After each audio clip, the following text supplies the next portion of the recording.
O avem pe Măriuța, care ne va delecta cu cântece foarte frumoase. O avem pe Caristeia, îl avem pe Lucas, care vor cânta la pian.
Să-ți fac acum că-i primăvară, din nori îți scos o rochie ușoară, din gheocei îți fac o cingătoare, la gât îți pun șerap de lăcrămioare, te încalți cu pantofiori din toporaș, să fii cea mai frumoasă din oraș. Vrei și bățăi? Bancă și cercei, îți fac un set complet din brevenei. Și gata, nu mai am, știi bine, că am cheltuit vreo 3 poieni cu tine.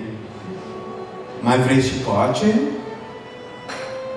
Bucurii și sănătate? Din asta nu am. La Dumnezeu sunt toate. Și atunci, cu dragoste o-i îngenunchea, rugându-mă la El să ți le dea. A trecut iarna geroasă, câmpul iată l-a înverzit, rândumică cea-i voioasă la noi iarăși a sosit. Dintr-un crang înaltă zboră, stârzul galben aurit.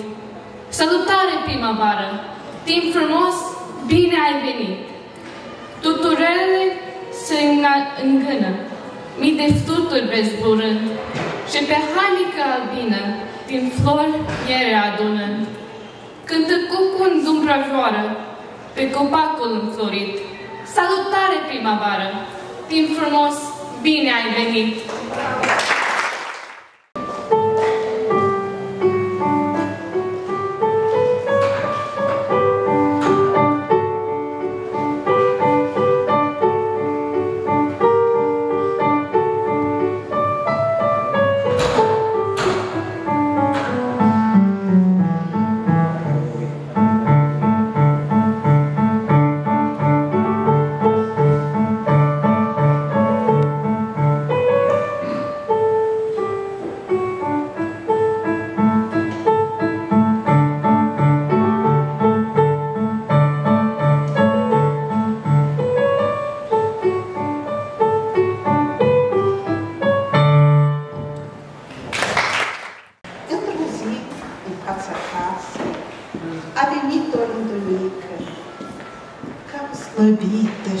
micuță, dar este și ea măică.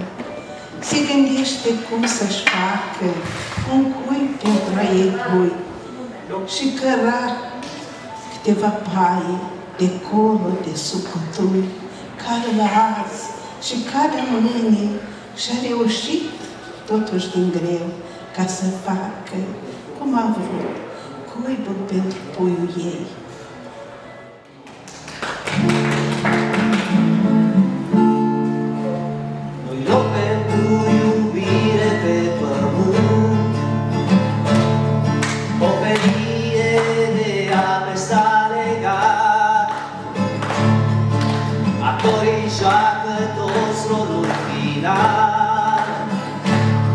Sub solia fatalului păcat,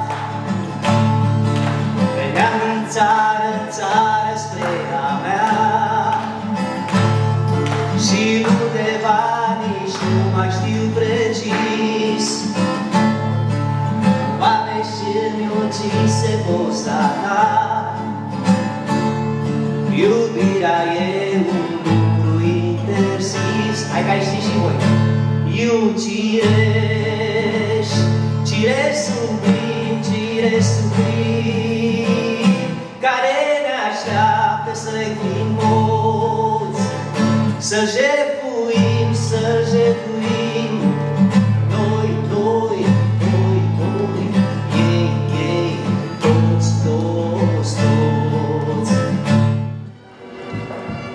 Cumpăr, de Octavian Valer.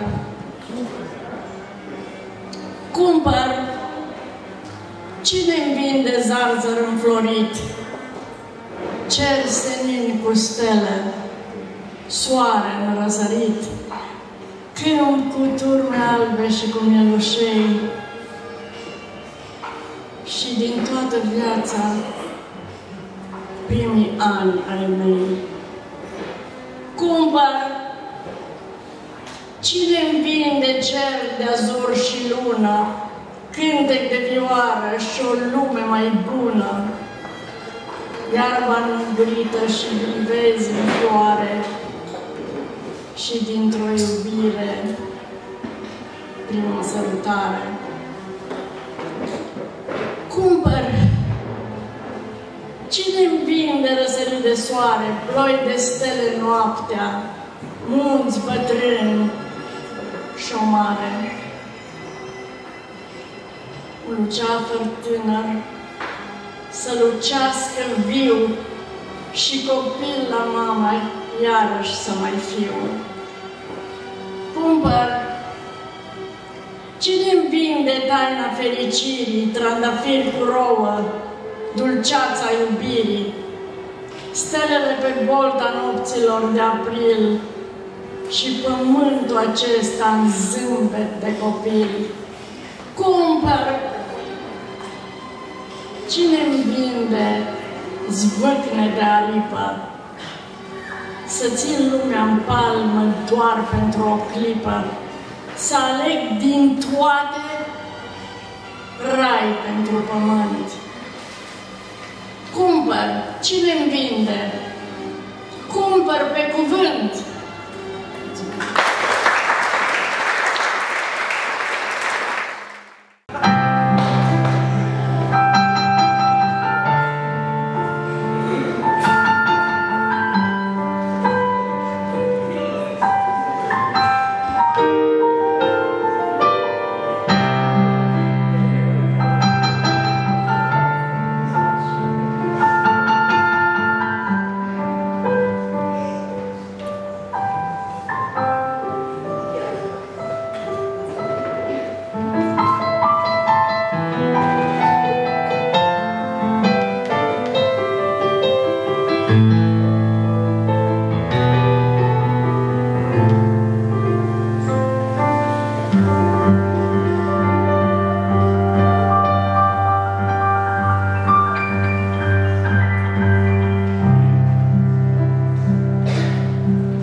și respectiv muzica a fost a lui Ioan de Teodorovici, pentru că este și o piesă.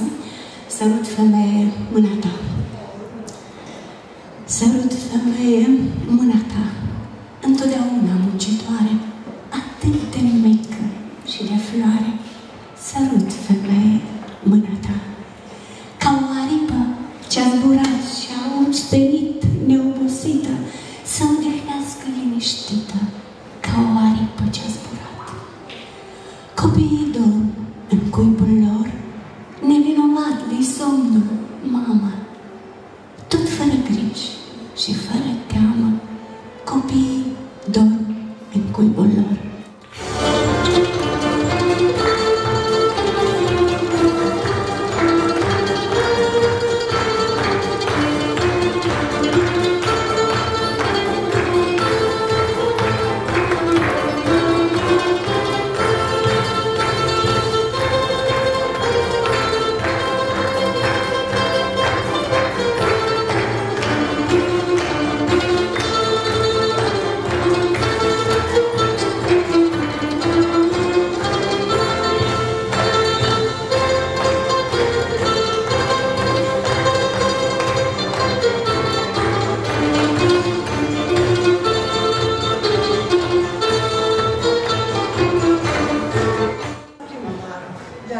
Alexandru Blahuță. A revenit frumoasa primăvară. Copacii parcă-s ninși de atâta floare. Dorinți copilărești, renăscătoare fac inimile noastre să tresară. Iubire în razele de soare și farmec în acodrului fanfară. Și visuri dulci în liniștea de sară. În cer și pe pământ e sărbătoare. Ascult, privesc, respir cu lăcomie, că-și toată frumusețea asta îmi pare că niciodată n-are să mai fie. Și-s fericit că am fost o clipă în stare să simt în marea lumii simfonie a gândurilor mele întrupare.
căzut amurgul rece.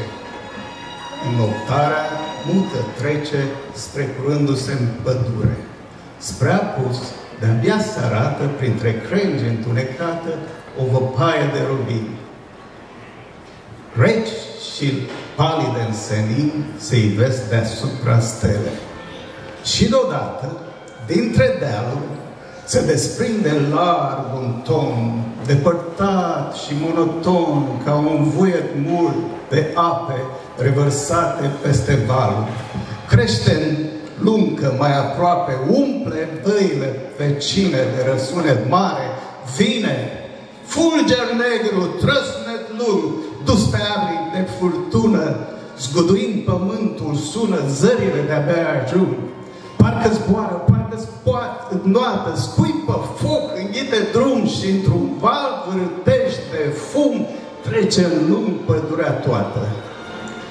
A trecut dinspre câmpie, vuier greu de fierărie se desprinde în tăcere, scade în depărtare, pierde.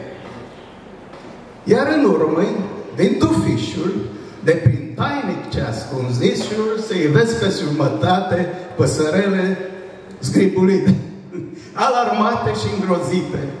Cine-i? Ce-i? Ce-a fost pe aici? Ciripesc cu grasuri mici, cinteze și pitulici. Doar un pui de pițigoi, dintr-un vârf de parc pitic, stă cu pena de văluvoi și, făcând pe supăratul, ce să fie, nu-i nimic, a trecut acceleratul.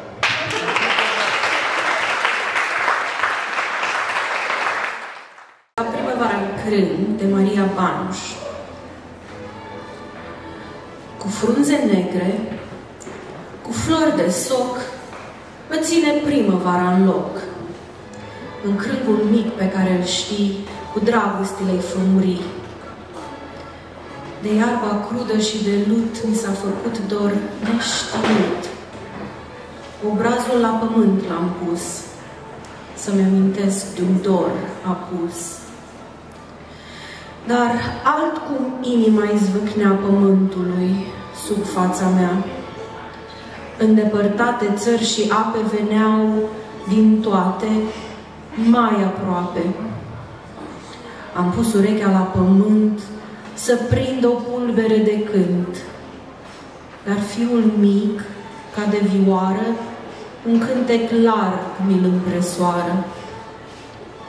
Cu fața în iarbă la pământ, mă ține crângul fremătând. Nu crângul mic pe care îl știi, unde așteptam de mult să vii, ci crângul tot, unde ne încape și dor, și pasăre, și ape. Nu primăvara ta și a mea, mai firavă ca lacrima, ci crângul larg, ce ne înfășoară plăpânda strună de vioară, ci hora soarelui și a lunii, cu toată primăvara lumii.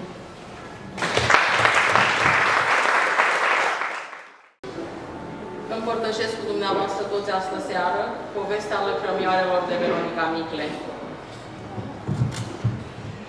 Floricele mult smerite, pe sub tufe tăinuite, s-au ascuns de ochii lumii și de cursele minciunii. Ele, în liniștea lor mare, au privit în depărtare. Rele în lume câte sunt, chinuri câte-s pe pământ. Și când ceasul de înflorire le sosi, fără de știre o durere l-a cuprins și din sânul lor a prins șir de lacrimi lăcrămioare, a curs lin răcoritoare. Iar din lacrimi până în zori s-au făcut gingașe flori.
Concertul primăverii de George Coșbuc.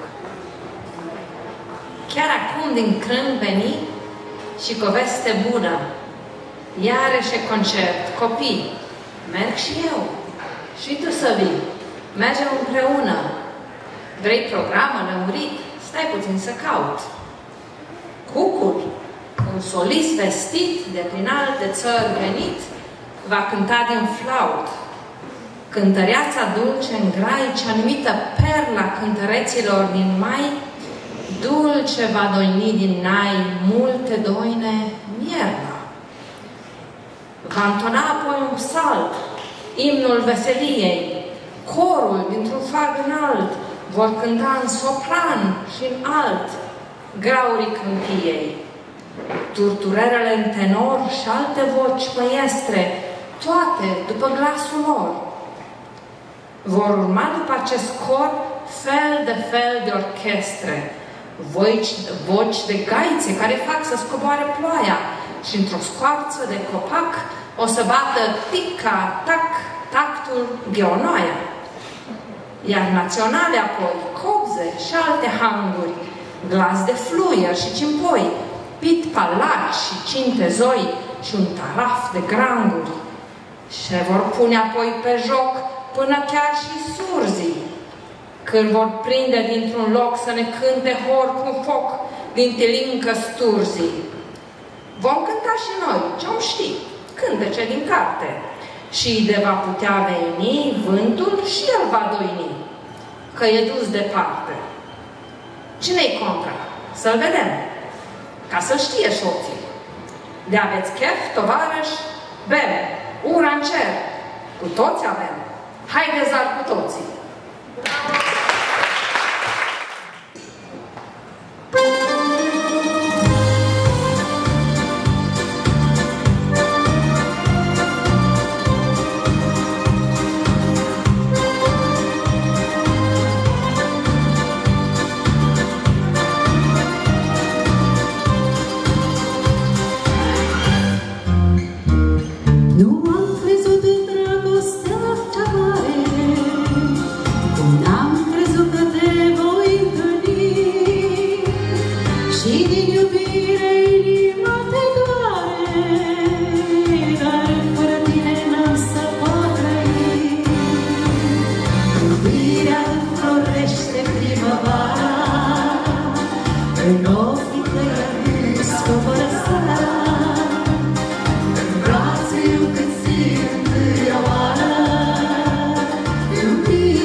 Pământul de Lucian Blaga.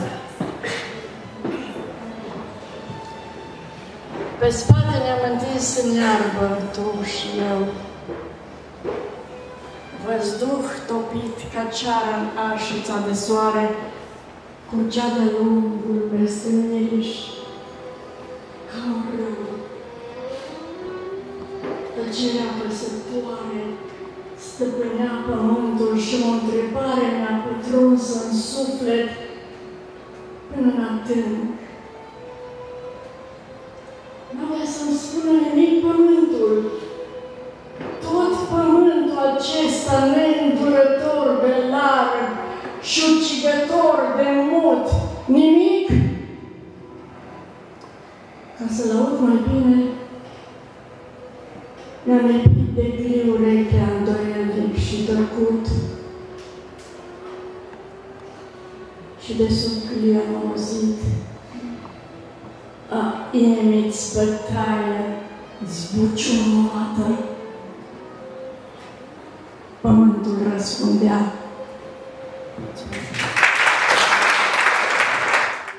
Fly me to the moon and let me play among the stars.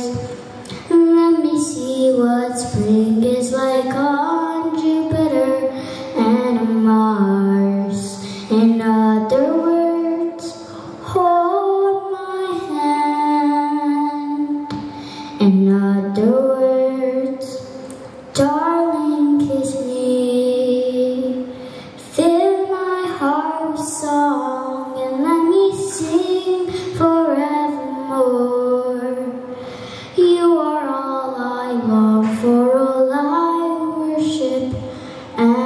door.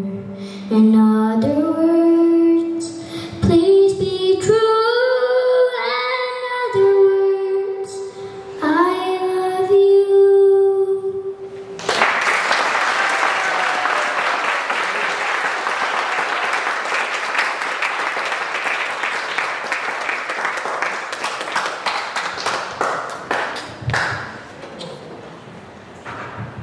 Am cunoscut-o prima dată în anii tinereți și mi-a plăcut atât de mult încât mi-a rămas apropiată inimii. Intenționat am să evit a vă spune titlul, ca să nu dezvălui misterul romanței. Deci, necunoscuta care se vindea. N-a vrut să-mi spună în prima zi cine era, dar fiindcă ea aflase cine sunt, poetul poreclit fluierăvând, și fiindcă mă ruga stăruitor să-i fiu și eu din când în când cumpărător, sinceritatea ei m-a înduioșat. Și în cadrul prețului fixat, un preț absurd, ridicol și meschin, cu care aș fi băut 1 kilogram de vin, m-am îmbătat de gura ei și am adormit pe laurii idilelor lui Teocrit. Dar vai, necunoscuta se vindea. Și numai mie, dar și altora. Și avea un ciocoi și mâine un calic, o cumpărau la fel, mai pe nimic. Că regăsirea ei m-a îndurerat. Și în loc să o mai sărut cum aș fi vrut, am început să plâng cu adevărat. Necunoscuta care se vindea, de data asta nu mai era ea. Era doar vechea ei fotografie, pe care mi-o dăduse și mie. Și atunci, cred că ați ghicit cine era necunoscuta care se vindea. Era chiar tinerețea mea.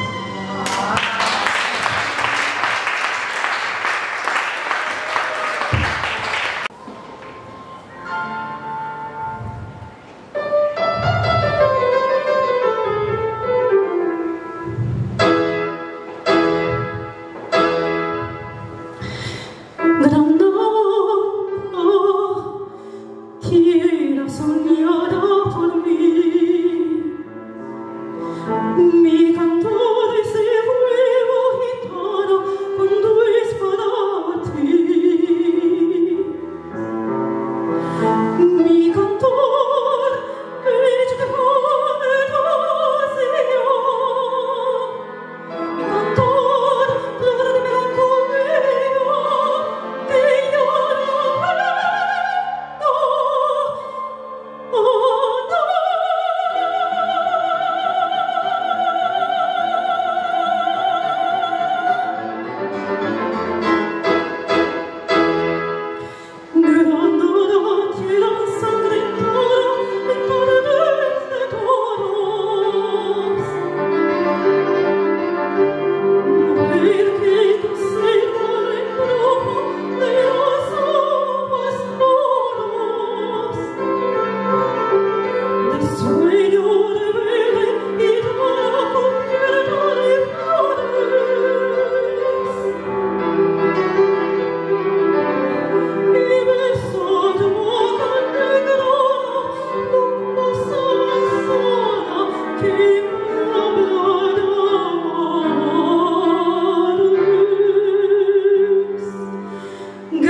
la ureche, de Otilia Cazimir.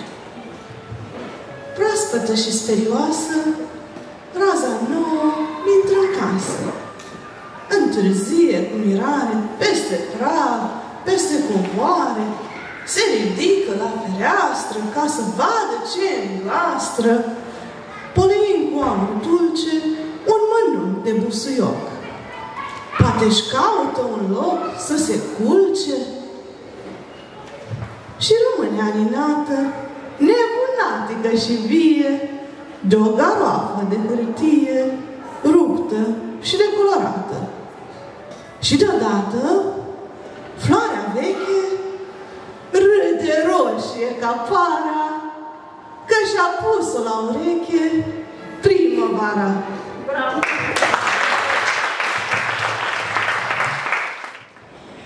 Frumoasă e luna cea lină, frumos e pământul cel sfânt, mi-e dor de coline pe lună, pe ea mi-ar fi dor de pământ.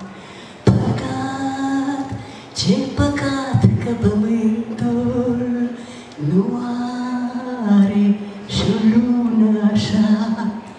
Păcat, ce păcat că pe lună nu cântă și cucul cumva.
Dincolo de orice luptă, dincolo de a mai spera, fiecare om în suflet are frumusețea sa.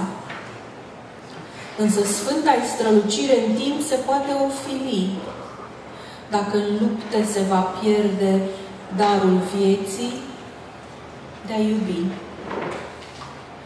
Mai rămâne doar o torță spre a regăsi cărarea, să accepte fiecare necondiționat iertarea. Libertatea sufletească are rădăcini divine, căci atunci când ierți pe altul, tu de fapt te ierți pe tine. Ura e doar o slăbiciune care duce la durere, însă omul care iartă are în suflet o putere.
Fragilă, pe care orice frunză căzând o poate stinge. Dar cerul e atât de greu de stele, că atârnă uneori până la pământ.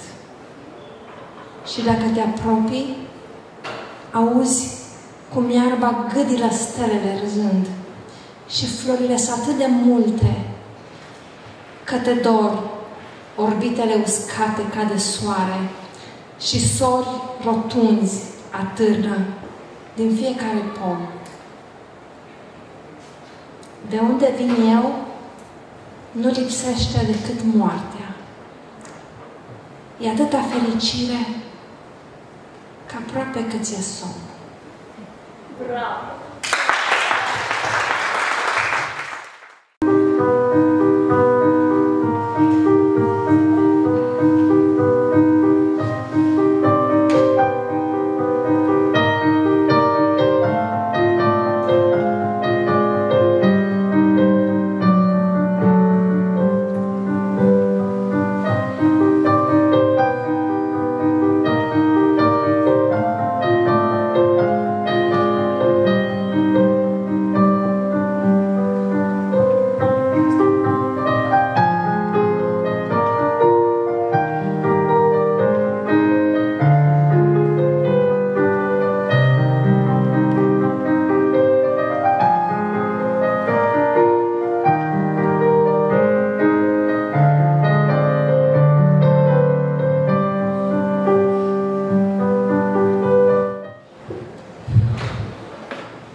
Așa a fost mama și a fost bunica. Așa suntem femei lângă femei. Părem nimic. Și nu însemnăm nimica, doar niște ele ce îi slujesc pe ei. Ei neglijenți, iar ele foarte calme. Ei încercând tot ce ele limpezesc. Ei nu mai tălpi și ele nu mai palme. Acesta e destinul femeiesc.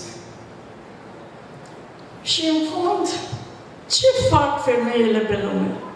Nimic măreț, nimic impunător, schimbându-și după ei și drum și nume. Pun lucrurile doar la locul lor. Cu atâția pași ce au făcut prin casă și pentru care plată nici nu cer, de-ar fi pornit pe o cale glorioasă, ar fi ajuns chiar dincolo de cer. Ei fac ce fac și tot ce fac se vede. Ba, strică mult și el îndreaptă tot.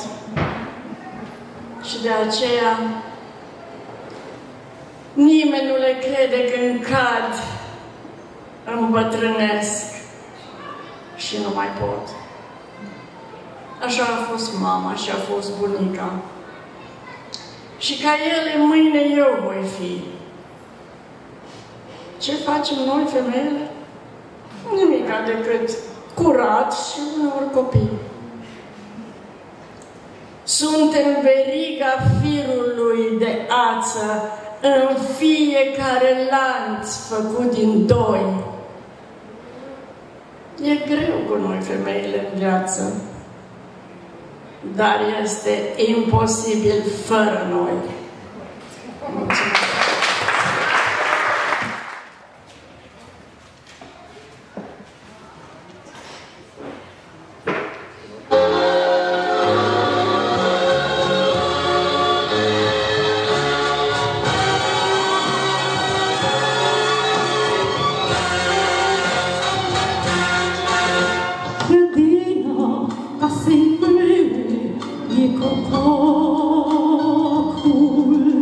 Care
trăiască băieții. Măi, busuiocule, măi, nu fie rău, hai și ajută-mi cu farmecul tău. Mi-am pus busuioc în sân, măi, pe sufletel să-mi șadă el, să mă mângâie și să-mi spuie cine iubitul și cine-mi este sortitul. Măi, busuioace, busuiocel, vezi de la lege până mai frumușel. Spune lumea ori și ce, poate să-mi spună că sunt nebună, vrăjitorie, chiar și prostie. Spune lumea ori și ce, eu tot cred în dragoste,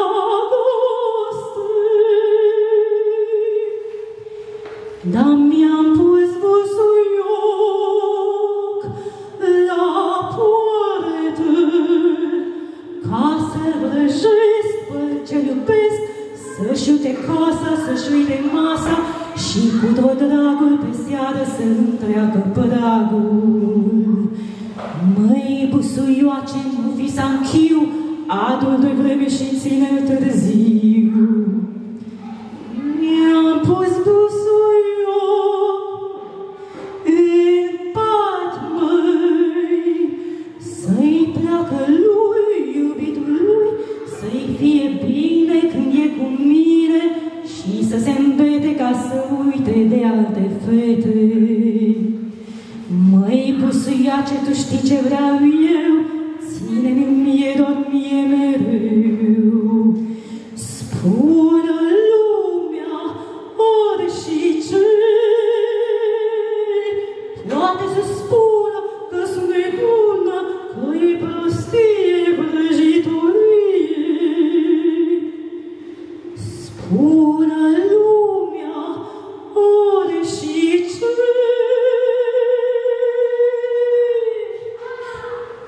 eu tot cred în dragoste.